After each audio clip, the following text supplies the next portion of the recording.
তুমি আমার হয় গ্রেপ্তার করতো, নতুবা তুলে নিয়ে যেত, নতুবা আক্রান্ত হতাম, পুলিশের দ্বারা বা কারোর দ্বারা আক্রান্ত হতাম। এবং দেখা গেল আজকে যে বিজেপি পুলিশের সামনে এখানে একটা হোটেল, মেলার মাঠে একটা হোটেল ভাঙচুর করেছে, মারপিটও করেছে, এই যে ঘটনাগুলো করলো পুলিশের সামনে, কোথাও তো হস্তক্ষেপ করেনি। তাহলে শাসক দলের নির্দেশ ছিল হস্তক্ষেপ করতে পারবে না, তাদেরকে ফ্রি হ্যান্ড দিয়ে দাও। এবং সেখানে গিয়ে তারা, সাধারণ মানুষ কিন্তু রাস্তায় বেরোনি, কোনো জীবিকার জন্য কেউ রাস্তায় আসেনি। এবং সেখানে আজকে রাস্তা এবং বাজার টাজার কোথাও জোর করে এক দুটা, যে দৈনিক বাজার কোথাও এক দুটা জোর করে বুঝিয়েছে। সেখানে গিয়ে দেখা যাচ্ছে যে যারা এখানে গিয়ে ক্রেতা সেজে আছেন তারা বিজেপি নেতা, ক্রেতা সেজে আছেন সেখানে বিজেপি নেতা, সাধারণ মানুষ কিন্তু কোনো ক্রেতা নেই। তাহলে মানুষের সমর্থনটা ছিল। এবং যানবাহন এক দুইটা যেখানে বেরিয়েছে প্যাসেঞ্জার নেই, এবং বলছে ড্রাইভারই বলছে একটা প্যাসেঞ্জার নেই, এবং এই অবস্থা। তাহলে সকল মানুষের সমর্থন আমরা পেয়েছি, এবং এইভাবে তাদের এই যে যেটা করলেন সেই কাজটার সম্পর্কে আমরা রাজ্যবাসীর কাছে বলবো, একটা মানুষের সামনে নতুন বিপদ নিয়ে এসছে, যে প্রতিবাদ করতে পারবেন না এবং একদলীয় ব্যবস্থাপনার দিকে যাওয়ার চেষ্টা করছেন। আমরা গণতান্ত্রিক মানুষের আবেদন জানাবো, রাজ্যের মানুষ অতীতও এই ধরনের মনোভাবের বিরুদ্ধে, এবং আমরা দেখেছি 88 থেকে 93 এই ধরনের অবস্থা তারা তৈরি করেছিলেন। এটার বিরুদ্ধে কিন্তু মানুষ ঘুরে দাঁড়িয়েছেন, রুখে দাঁড়িয়েছেন, প্রতিবাদে সামিল হয়েছেন। কাজেই মানুষের কিন্তু ধৈর্যের একটা সীমা থাকে, এবং যেভাবে বিজেপি এগুলো করছে সেটা কিন্তু কতদিন মানুষ ধৈর্য সহকারে এটা মেনে নেবেন আমাদের যথেষ্ট সন্দেহ আছে। মানুষ নিশ্চয়ই সেটা প্রতিবাদে সামিল হবে, আগামী দিনে নিশ্চয়ই মানুষ সেখানে প্রতিবাদে সামিল হবে, এটা আমাদের দিক থেকে আবেদন। আমরা টোটাল বিষয়গুলো সর্বাধিক ক্ষেত্রে, এবং গোটা ভারতবর্ষ ধর্মঘটে ব্যাপক সাড়া পড়েছে, দক্ষিণ ভারতে মারাত্মকভাবে সাড়া পড়েছে ধর্মঘটে, এবং ইন্ডাস্ট্রি, কমার্শিয়াল অর্গানাইজেশন, সমস্ত ক্ষেত্রে, কমার্শিয়াল সেক্টর, আর্থিক ক্ষেত্র থেকে শুরু করে যেগুলো আছে সমস্ত ক্ষেত্রে গিয়ে ধর্মঘটে ব্যাপক প্রভাব পড়েছে। আপনারা জানেন গ্রামীণ ভারতের ধর্মঘট হয়েছে, আজকে গ্রাম ত্রিপুরা কিন্তু টোটালি বন্ধ, গ্রাম ত্রিপুরা, কোথাও কিন্তু দোকানপাট, বাজার হাট কিচ্ছু খোলা নেই।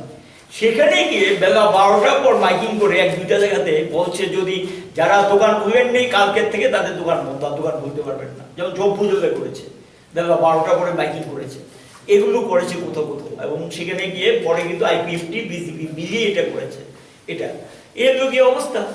এবং এইটা হলো গিয়ে আমরা মনে করি যে যেমন আগামীকাল কৃষকরা দিল্লি অভিযান, সারা ভারতবর্ষে অন্যান্য রাজ্যে, ভারতবর্ষে অন্যান্য রাজ্যগুলিতেও সেখানে গিয়ে কৃষকরা রাস্তায় নামবে, মিছিল টিসিল এগুলো তাদের সমর্থনে নামবে।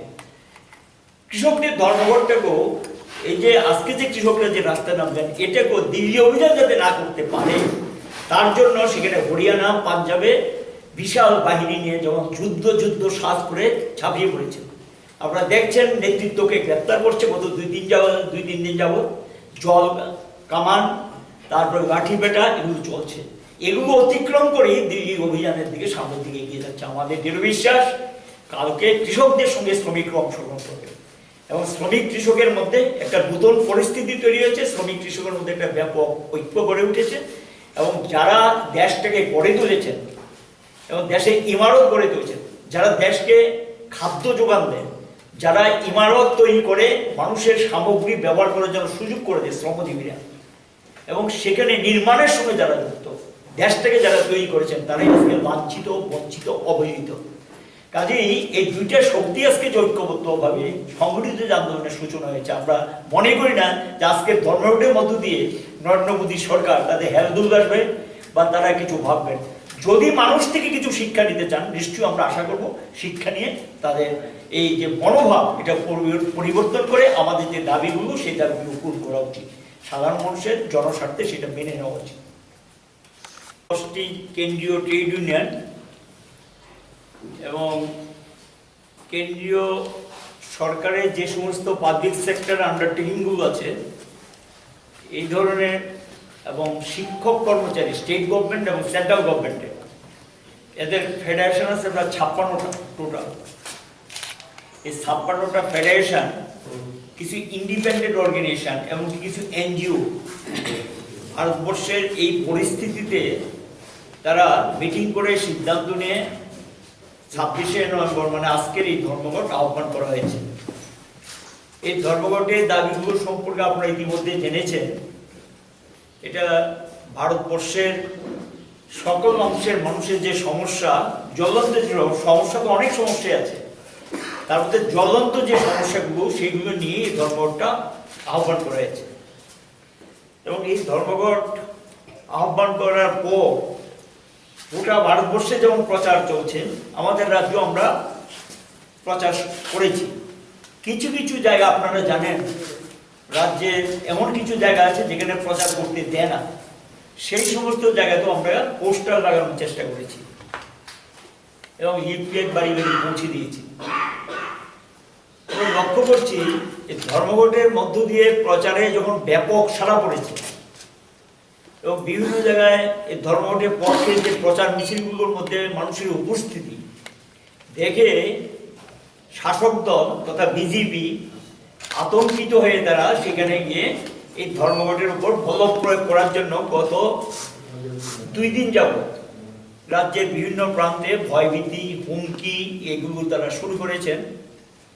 প্রচার করতে শুরু করেছিলেন যে ধর্মঘটে অংশ নিয়ে দোকান বন্ধ করে দেবে, খুলতে দেবে না, যানবাহন যদি কেউ না চালায় তার পারমিট বাতিল করবে এবং তাকে রোড থেকে সাসপেন্ড করে দেবে। সেটা 1 মাস হতে পারে, বেশি হতে পারে, জরিমানা করবে। এইভাবে এবং অফিস কাছারিগুলো তো সরকার সার্কুলার দিয়ে বলেছে যদি না আসে তাদের বিরুদ্ধে আইন প্রয়োগ করা হবে, ব্যবস্থা নেওয়া হবে। একটা ভীতির পরিবেশ তৈরি করার চেষ্টা করেছে।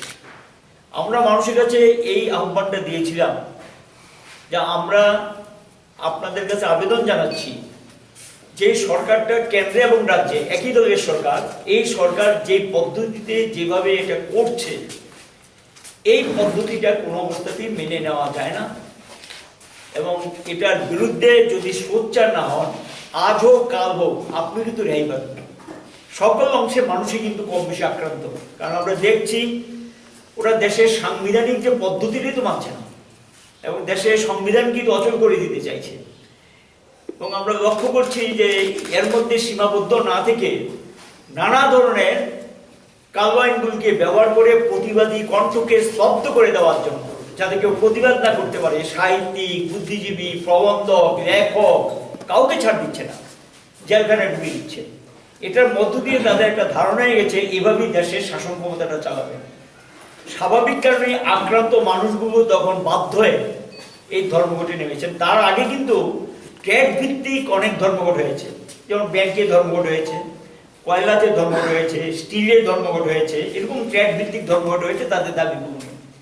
কিন্তু কোনো দাবিকে সুরাহা করছেন না, কথা বলতে চান না, আলোচনা করতে চান না, বসতে চান না এবং অনেকটা ব্যাপুরা আগ্রাসী মনোভাব নিয়ে মানুষের উপর আক্রমণটাকে আরো বাড়িয়ে দিয়েছেন। বিশেষ করে দ্বিতীয়বার আবার যখন নরেন্দ্র মোদীর নেতৃত্বে বিজেপি সরকার ক্ষমতায় এসেছে, এই পরিস্থিতিতে এবং প্রেক্ষাপটে দাঁড়িয়ে আমরা ধর্মঘটে যেতে বাধ্য হয়েছি। কাজেই এই ধর্মঘটকে এই রাজ্যে যখন আমাদের প্রচারটা চলছে এবং আমরা এই কারণে আমরা মানুষের মধ্য থেকে যে সাড়া আমরা পেয়েছি, আমরা আগের দিনই কিন্তু ঘোষণা করে দিয়েছি যে ধর্মঘটে আমরা পিকেটিং করবো না। আগেও আমরা সাধারণত পিকেটিং করতাম না, মানুষ উপরে ছেড়ে দিতাম, মানুষই ঠিক করো। আমরা প্রচারটা নিয়ে গেছি, মানুষ কি ধর্মঘটে অংশ নেবে না নেবে সেটা মানুষই ঠিক করো, মানুষ উপরে ছেড়ে দিয়েছি। শাসক দল সেখানে গিয়ে আজকে সকালবেলা থেকে যখন ধর্মঘট সর্বাত্মক এবং 100%, 100% ধর্মঘটে সামিল হয়েছে, যানবাহন টোটালি বন্ধ, দোকানপাট গোটা রাজ্যে সমস্ত জায়গা বন্ধ ছিল সকালে এবং সেখানে অফিসগুলোর মধ্যেও হাজিরা খুবই কম ছিল। সেন্ট্রাল গভর্নমেন্টের যে অফিসগুলো, ব্যাংকিং সেক্টর, ফাইন্যান্সিয়াল সেক্টর, যেটা হলো আর্থিক ক্ষেত্র, ইন্স্যুরেন্স এবং ব্যাংক, তারাও ধর্মঘটে আহ্বান করেছেন, এটাও 100%। এই পরিস্থিতির মধ্যে দাঁড়িয়ে আমরা লক্ষ্য করলাম যে সেখানে গিয়ে তারা বল প্রয়োগ করতে শুরু করলেন। সকাল থেকে তারা বাইক মিছিল, পায়ে হেঁটে মিছিল এবং সুসজ্জিতভাবে সেখানে গিয়ে জোরপূর্বক দোকানদারদেরকে বাড়ি থেকে তুলে নিয়ে এসেছেন, কোথাও কোথাও তুলে এনে বলছে যে তুমি দোকান খুলতে হবে, যদি না খুলো তোমার দোকান খুলতে দেওয়া হবে না, বাধ্য করেছেন। কোথাও কোথাও বাজারগুলো বন্ধ ছিল, সেগুলোকেও ব্যবসায়ীদের ধরে এনে কোথাও কোথাও একটু খুলেছেন, কিন্তু তারা চলে যাওয়ার পর অনেক জায়গায় বন্ধ হয়েছে এবং ক্রেতা নেই, কি করবে? মোটর স্ট্যান্ডগুলোতে গাড়িগুলো জোরপূর্বক এনেছে, কিন্তু কোনো গাড়ি ছাড়েনি। গোটা 2-3 গাড়ি এক একটা স্ট্যান্ড থেকে ছেড়েছে। সে ড্রাইভার মোবাইলে ফোন করে আমাদেরকে জানিয়ে দিয়েছে, আমি 3 কিলোমিটার 4 কিলোমিটার গিয়ে আমি বাড়িতে ফিরে এসেছি। ওইখানে গিয়ে বাধ্য করেছে যাওয়ার জন্য, 3-4 কিলোমিটার এগিয়ে গিয়ে বাড়িতে ফিরে এসছে। এই হলো গিয়ে গাড়ির অবস্থা, যানবাহন পরিস্থিতির মধ্যে যাত্রী সাধারণ এবং পণ্য পরিবহনের 100% প্রায় সমস্ত গাড়ি বন্ধ ছিল। 2-4-5টা গাড়ি যেগুলো বেরিয়েছে সেগুলোর মধ্যে কোনো যাত্রী ছিল না, এবং ওরাও কিন্তু ধর্মঘটের সমর্থন ছিল, ওদেরকে বাধ্য করেছে রাস্তায় নামার জন্য। তাই আমরা ধরে নিতে পারি যানবাহনের ধর্মঘট সর্বাত্মক। এবং এটা আপনাদের জানার জন্য বলছি, যানবাহন কিন্তু গোটা ভারতবর্ষে অল ইন্ডিয়া স্ট্রাইক ডেকেছে। যানবাহনের মালিক, যানবাহনের যারা শ্রমিক সংগঠনগুলো দিল্লিতে বসে মিটিং করে তারা আলাদা কল করেছে আজকের ডেটে গোটা ভারতবর্ষের যানবাহন তাদের নিজস্ব দাবিতে। আমরা দেখেছি যানবাহনের ধর্মঘটে দারুণ সাড়া পড়েছে, এবং সেখানে গিয়ে একমাত্র রাজ্য সরকারের কিছু অফিস টফিসে কোথাও কিছু এমপ্লয়ি ছিল, আর বাকি জায়গাতে শিক্ষা প্রতিষ্ঠানগুলো কোনো ছাত্র যায়নি, শিক্ষকরা অনেক জায়গাতে যায়নি, অধিকাংশ জায়গাতে শিক্ষকরা যায়নি, শিক্ষা প্রতিষ্ঠানগুলো বন্ধ ছিল। তাই এই পরিস্থিতি আমরা ধরে নিতে পারি ধর্মঘটটা সর্বাত্মক। এখন এই ধর্মঘটকে এত চেষ্টা করেও যখন বানচাল করতে পারলেন না, তখন গিয়ে তারা হতাশাগ্রস্ত হয়ে এবং সেখানে গিয়ে চরম পথটা বেছে নিলেন যে এবার আক্রমণ করবে। এবং সেই পথটা কি, আমরা এখন পর্যন্ত যা খবর পেয়েছি এই পর্যন্ত তাদের আক্রমণে 8 জন আহত হয়েছে। এবং সেখানে তারা আমরা লক্ষ্য করলাম, আপনারা জানেন যে এই সরকার ক্ষমতা আসার পর, রাজ্যে বিজেপি সরকার ক্ষমতা আসার পর আমাদের ট্রেড ইউনিয়ন অফিসগুলো অধিকাংশ ভেঙে দিয়েছেন, অনেক পার্টি অফিস ভেঙে দিয়েছেন। এবং সেখানে আজকে গিয়ে CI2 যে রাজ্য দপ্তরটা আমরা বসে কাজ করছি, তখন সম্ভবত 10:30টার কাছাকাছি হবে। একজন প্রেসের বন্ধু আমার সঙ্গে কথা বলছে ধর্মঘট নিয়ে, হঠাৎ করে দেখি বিকট আওয়াজ, কি ব্যাপার, গেটটা ভাঙা শুরু করে দিয়েছে। গেট ভাঙছেন, সাইনবোর্ড ভেঙেছেন, এবং সেখানে গিয়ে একটা বাইক ছিল, বাইকটাও ভেঙেছেন, এবং অকথ্য ভাষায় গালাগালি বাইক থেকে নেমে বিজেপির বাইক বাহিনী, এবং সেখানে নেমে অকথ্য ভাষায় ঢিল পাটকেও ছোড়া আরম্ভ হয়েছে। এই পরিস্থিতির মধ্যে গিয়ে যিনি আমার সাক্ষাৎকার নিতেছিলেন, তিনি যখন তার এটা নিয়ে সামনের দিকে গিয়ে গেছে, তখন তারা, পুলিশ ছিল কিন্তু পুলিশের সামনে ঘটনা হচ্ছে, সেখানে গিয়ে তখন তারা পিছের দিকে চলে গেছে। একটা মিডিয়া আমার সঙ্গে যে কথা ছিল, উনি দৌড়ে যখন সামনের দিকে গেছে তখন গিয়ে তারা সরে গেছে, অফিসের ভিতর না ঢুকে যেত। এই যে রাজ্য দপ্তরে যেটা করলেন, তো মানে চিন্তাই করে দেয় না, অত্যন্ত নিন্দনীয়, ভাষায় প্রকাশ করার মতো না। কখনো আমাদের রাজ্য দপ্তরে এই ঘটনা ঘটেনি, এই প্রথম আমাদের রাজ্য দপ্তর আক্রান্ত হয়েছে। CPI একটা অল ইন্ডিয়া পার্টি, এই CPI যে অফিসটা আপনারা, আমি অনুরোধ করবো গিয়ে দেখে আসুন, কিন্তু আমি না গেলে বুঝতে পারতাম কিচ্ছু রাখেনি অফিসটাতে। 6-7টা রুম তাদের গ্রাউন্ড ফ্লোর ফার্স্ট ফ্লোর একবার তস নস করে দিয়েছে, ভেঙে শুধু চুরমাচুর করেনি, এবং আমার মনে সাফলটাও নিয়ে এসছেন, এই কাজ সম্ভব না, ফ্যানগুলোর পর্যন্ত দুম দিয়ে দিয়েছে, এবং বাকি জিনিসগুলো ভেঙে এনে ড্রেনে ফেলে দিয়েছে। এই যে ঘটনার বললেন CPI অফিসে, একটা সর্বভারতীয় দল, একটা রাজনৈতিক দলের অফিস, এই কি করে এটা তো চিন্তাই করে দেয় না, কোথায় চলে যাচ্ছেন তারা। একেবারে ফ্যাসিস্ট মানসিকতা না হলে কাজ করতে পারে না, এবং তাদের ফ্যাসিস্টিক অ্যাটিটিউড নিয়ে তারা এই ধরনের আক্রমণ সংঘটিত করেছে। এবং এই অবস্থা এটা করার পর তারপর তারা গেলেন SECর অফিস, SEC এর একটা রাজ্য দপ্তর অফিস আছে, কর্নেল চৌধুরীর কাছে, সেই অফিসটাকে গিয়ে আক্রমণ করলেন, এবং ওই অফিস থেকে বেরিয়ে আসার পর সম্ভবত ভিতরে 6-7 জন ছিল, তাদেরকে মারপিট করেছে। এই হলো গিয়ে এরপরে তারা সকালবেলা আজকে আরেকটা ঘটনা করেছে, সাবরুমে বাইক বাহিনী বেরিয়ে সেখানে সাবরুম শহরের উপর ত্রিপুরা এমপ্লয়িজ কোঅর্ডিনেশন কমিটির যে অফিসটা, ডিভিশনাল অফিসটা, সেটাতে আগুন দিয়ে দিয়েছে। এখান থেকে বেরিয়ে সেই বাইক বাহিনী গেলেন যে বটতলা একটা জায়গা আছে সাবরুমে, এটা ছোট খিলের কাছাকাছি, সেখানে গিয়ে একটা পার্টি অফিস ছিল, সেটা তো আগুন দিয়ে পুড়িয়ে দিয়েছেন এখানে, এবং এর সঙ্গে একটা দোকান ছিল, দোকানটা আগুনে পুড়ে গেছে।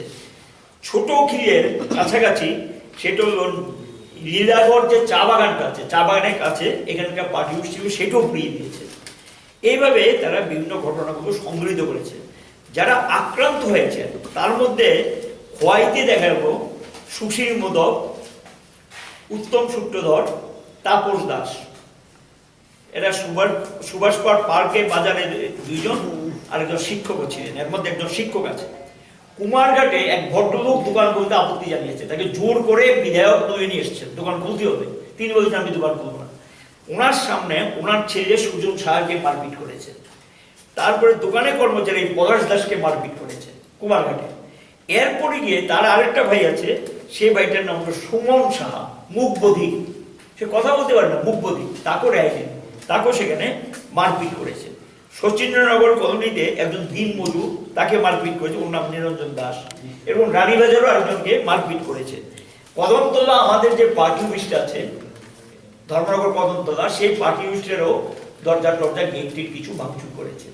এই ধরনের ঘটনা রাজ্যে সর্বত্র করে। এবং এটা ঠিক যে আমরা মনে করি যে এ রাজ্যের সকল অংশের মানুষ বন্ধকে নৈতিকভাবে সমর্থন করেছে, বন্ধ মানে ধর্মঘটকে, যদিও এই ধর্মঘট বন্ধের রূপ নিয়েছে। আমরা আহ্বান করেছি সাধারণ ধর্মঘট, কিন্তু এটা বন্ধের রূপ নিয়েছে। সেখানে গিয়ে এটা নৈতিক সমর্থন 100% মানুষ আমরা পেয়েছি। এবং যাদের দিয়ে কিছু দোকানপাট দিয়েছেন বা দু চারটা গাড়ি চালিয়েছেন, তারাও কিন্তু মনের দিক থেকে যায়নি, বাধ্য করে তাদেরকে নিয়েছেন। কারণ এটা তার রুটি রোজগার আক্রান্ত, নিজের জীবন রক্ষা করার জন্য, জীবিকা রক্ষা করার জন্য সে আজকে এখানে এসছে। এই পরিস্থিতির মধ্যে রাজ্যে গণতান্ত্রিক পরিবেশ নেই, গণতান্ত্রিক অধিকার আক্রান্ত, এবং মানুষের মতামত প্রকাশের অধিকার আক্রান্ত। এবং এখানে সন্ত্রাস তো চলছে, গত এই সরকার ক্ষমতা আসার পরে সন্ত্রাস অব্যাহত।